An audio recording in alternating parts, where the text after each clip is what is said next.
Crypto lenders ikutan kolaps ini teman-teman setelah kejatuhannya FTX. Dan ini merupakan tanda bahaya bagi investor ataupun crypto traders itu teman-teman ya. Ditambah lagi ini dari tweetsnya Kim.com ya, yang sempat saya kutip kemarin di beberapa video sebelum ini ketika dia menanyakan di live space streamingnya di Twitter itu, ketika dia bertanya dengan Elon Musk di sana mengenai haruskah kita memindahkan aset kita ke cold storage, dan Elon Musk bilang absolutely. Dan sekarang ini dia datang dengan tweet lagi, tetapi di sini menurut saya agak kurang bertanggung jawab karena dia bilang I repeat, do it now. Dan dia meretweet dari Il Capo Crypto yang juga sama, dia katakan I repeat, exit all the markets. Dan di sini saya cari-cari ya di sini penjelasannya, karena banyak orang yang bertanya kasih clue seperti apa sih, gimana ini gitu kan. Tapi dia tidak ada jawaban ini, dua orang ini. Bahkan saya stalking juga di Il Capo Crypto, tidak ada jawaban juga di sini teman-teman.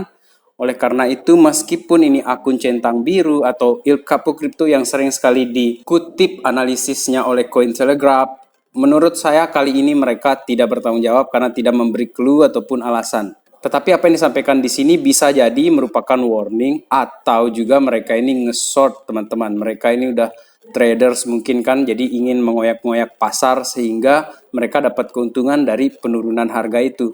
Maybe itu bisa saja kan. Kemudian teman-teman ya, ada komen yang salty di sini. Jadi dia men-tweet ini apa yang dikatakan oleh si Kim.com tersebut ya. Someone is salty.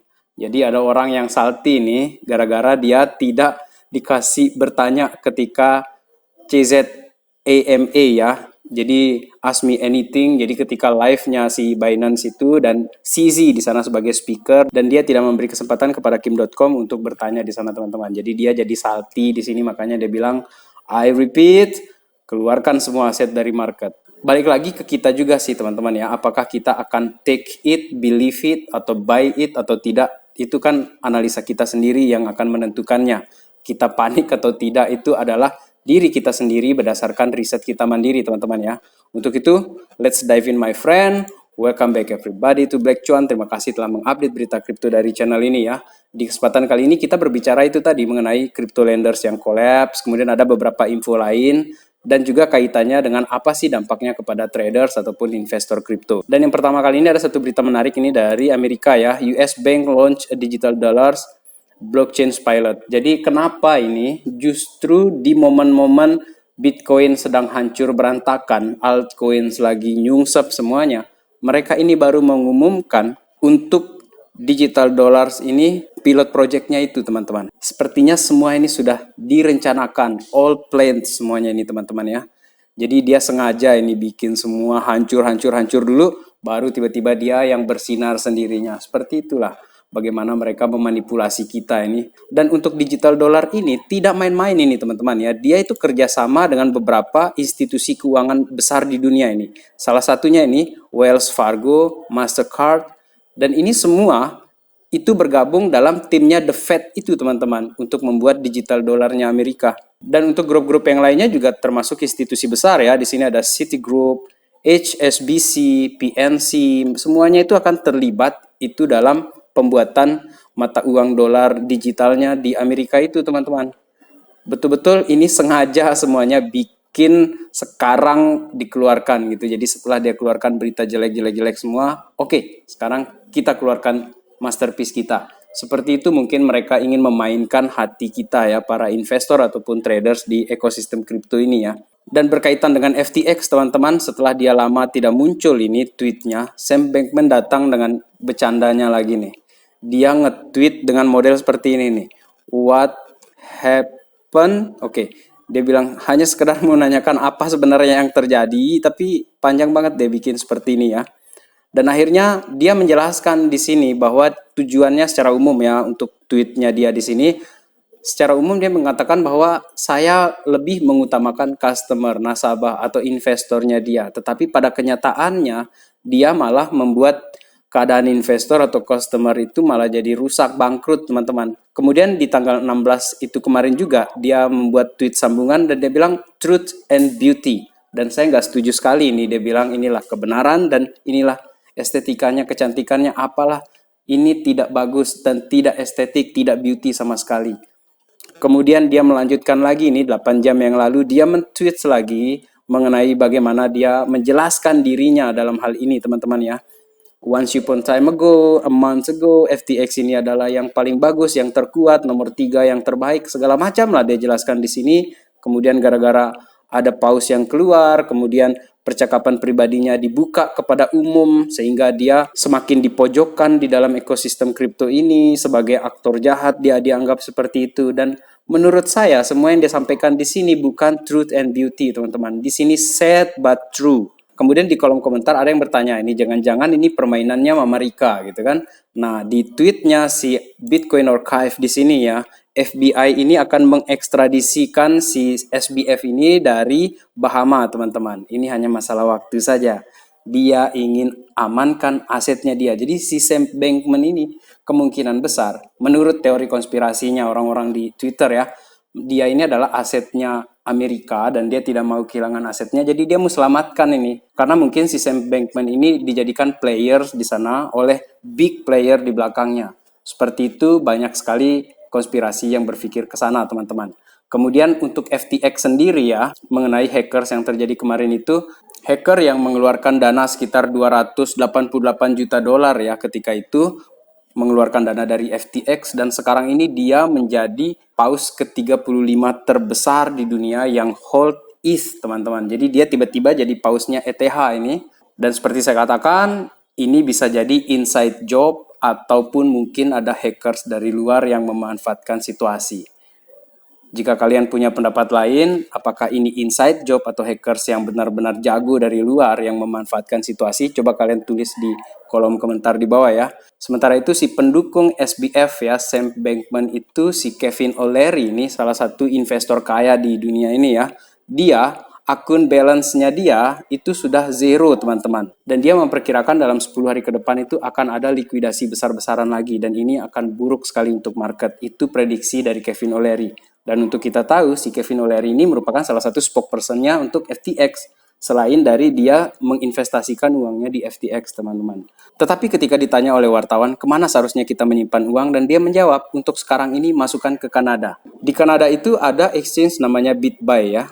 Dan Kevin O'Leary lagi-lagi di tengah kebangkrutan FTX, dia masih percaya kepada SBF teman-teman. Jadi ini bukan hanya sekedar ikatan investor saja teman-teman. Jadi ini ada mungkin ikatan emosional atau lebih akrab dari itu atau mereka ini satu geng, kita tidak tahu seperti itu. Dan dia katakan bahwa untuk orang-orang lain yang ingin mengamankan kriptonya sekarang sebaiknya memasukkan ke Kanada, ada namanya di sana itu BitBuy katanya dia dan di situ aman. Oke lah, terserah dia mau bilang seperti apa. Kalau kita di Indonesia ini kan ya ada exchange pilihan kita sendiri di sini teman-teman ya. Kemudian sekarang ini tema utama yang saya katakan tadi itu yang mengenai crypto lenders ini. Banyak sekali crypto lenders ini yang ikutan collapse itu gara-gara skandal di FTX tersebut teman-teman. Dan dari Blockworks di sini ya, salah satunya adalah Salt teman-teman. Jadi Salt ini sudah menunda ataupun meng-cancel withdrawal atau penarikan itu teman-teman. Kemudian ada lagi satu di sini. Genesis juga sudah menghalting atau sudah membatalkan atau menutup penarikan untuk customer mereka. Dan collapse-nya Genesis ini justru terjadi juga setelah si FTX ini bangkrut teman-teman. BlockFi yang sangat erat kaitannya dengan FTX juga bangkrut teman-teman. Sementara itu ada juga yang masih kuat ini. Salah satunya adalah Gemini. Jadi Gemini ini restore service. Jadi dia kembali lagi aktif seperti sedia kala setelah sempat juga dia melakukan penundaan-penundaan tersebut seperti yang dilakukan oleh crypto lenders lainnya. Tetapi yang lainnya ini masih dia tiarap teman-teman. Sementara Gemini ini memang dia kayaknya lebih kuat ya karena dan lebih senior juga ini menurut saya untuk Gemini ini.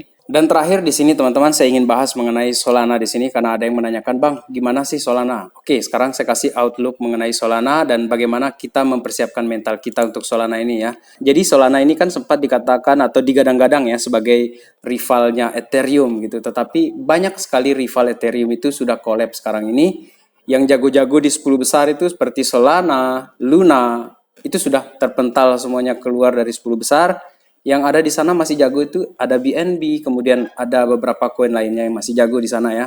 Jadi untuk dua ini yang jago-jago dianggap sebagai killernya Ethereum itu sudah tumbang teman-teman.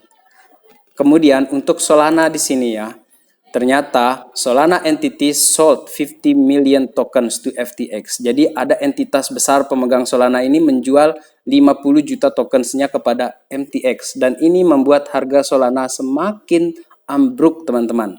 Dan bahkan di sini ada satu chart di sini ya dari Cointelegraph di sini.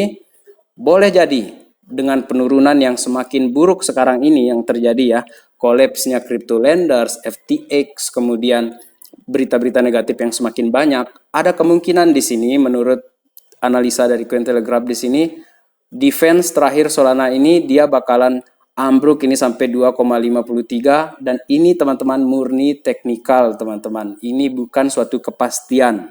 Jadi tidak sedang menakut-nakuti di sini, asli. Tidak sedang menakut-nakuti di sini. Menurut saya ini pun masih sebuah prediksi, teman-teman. Karena kalau kita lihat di sini RSI ini udah di bawah sekali ini. Kita expect ini kemungkinan ada pemantulan di RSI ini. Jadi dari level sekarang ini dia bisa recover lagi ke atas ini, teman-teman. Dia bisa menembus ini resisten yang sekarang ini di sekitar $30 itu. Kita berharap seperti itu dan tanpa melupakan kemungkinan terburuk, sehingga apa yang dikatakan oleh Sam Bankman tadi, truth and beauty, menurut saya itu tidak pas untuk kondisi sekarang ini. Sad but true. Dan menutup video ini, teman-teman, saya ingin mengingatkan lagi ya, bahwa dari awal saya membuat YouTube ya, membuat video di Black Cuan ini, saya selalu menyatakan bahwa harus seminimal mungkin investasi kita itu ada di kripto. Jadi yang lain-lain itu tetap berada di mungkin di emas, mungkin di saham atau di properti seperti itu, teman-teman. Karena kripto ini sudah seperti gladiator kita di sini.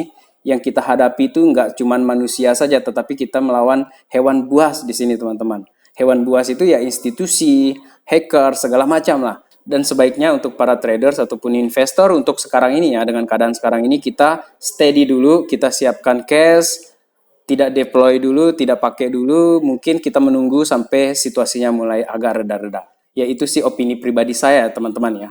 Baik, demikian video kali ini. Terima kasih telah menonton. Salam Black Cuan. Peace my friend.